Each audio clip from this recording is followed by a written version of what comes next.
ಒಬ್ಬನು ಬರಹಗಾರನಾಗಿಯೂ ವೈದ್ಯನಾಗಿಯೂ ಇದ್ದನು. ಅವನು ಬಹುಕಾಲದಿಂದ ಕಾದಂಬರಿಗಳನ್ನು ಬರೆಯುತ್ತಾ ಇದ್ದದ್ದರಿಂದ ಅನೇಕರು ಅವನ ಪ್ರೀತಿಪಾತ್ರರು, ಅನುಯಾಯಿಗಳು ಆಗಿದ್ದರು. ಒಮ್ಮೆ ಅವನು ತನ್ನ ಕಥೆಯನ್ನು ಮುಗಿಸಬೇಕೆಂದು ನೆನೆಸಿ ಕಥಾನಾಯಕನು ಬೆಟ್ಟದ ಮೇಲಿನಿಂದ ಬಿದ್ದು ಸತ್ತು ಹೋದನೆಂದು ಬರೆದು ಮುಗಿಸಿದನು. ಅದಕ್ಕೆ ಓದುಗರೆಲ್ಲರೂ ಬರಹಗಾರನನ್ನು ಪ್ರಶ್ನಿಸುತ್ತಾ, ಹೇಗೆ ಅಷ್ಟು ದೊಡ್ಡ ವ್ಯಕ್ತಿ ಬೆಟ್ಟದ ಮೇಲಿನಿಂದ ಬಿದ್ದು ಸತ್ತನು ಎಂಬುದಾಗಿ ಕಥೆಯನ್ನು ಮುಗಿಸಿರುವಿರಿ ಎಂದು ಕೇಳಿದರು. ಅದಕ್ಕೆ ಬರಹಗಾರನು, ನಾಯಕನು ಬೆಟ್ಟದ ಮೇಲಿಂದ ಬಿದ್ದು ಹೇಗೆ ಜೀವಂತನಾಗಿ ಬದುಕಿದನು ಎಂದು ವರ್ಣಿಸುತ್ತಾ ಮತ್ತೊಮ್ಮೆ ಬರೆದು ಮುಗಿಸಿದನು. ಹೌದು, ನಿಜ ಜೀವಿತದಲ್ಲೂ ಜನರು ಇತರರನ್ನು ಕುರಿತು ಬೇಸತ್ತು ಹೋಗುತ್ತಾರೆ.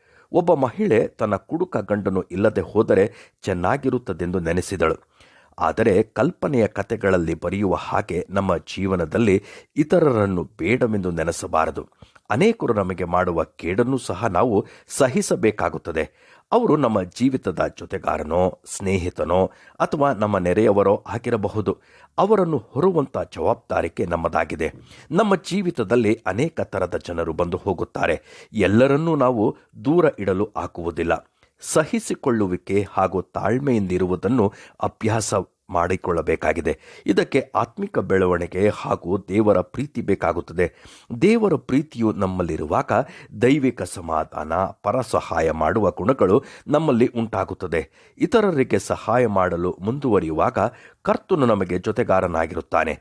ಪರೋಪಕಾರವನ್ನು, ಧರ್ಮ ಮಾಡುವುದನ್ನು ಮರೆಯಬೇಡಿರಿ. ಇದು ದೇವರಿಗೆ ಸಮರ್ಪಕವಾದ ಯಜ್ಞಗಳು. ಹೀಗೆ ಮಾಡಿ ಜೀವಿಸೋಣವೇ?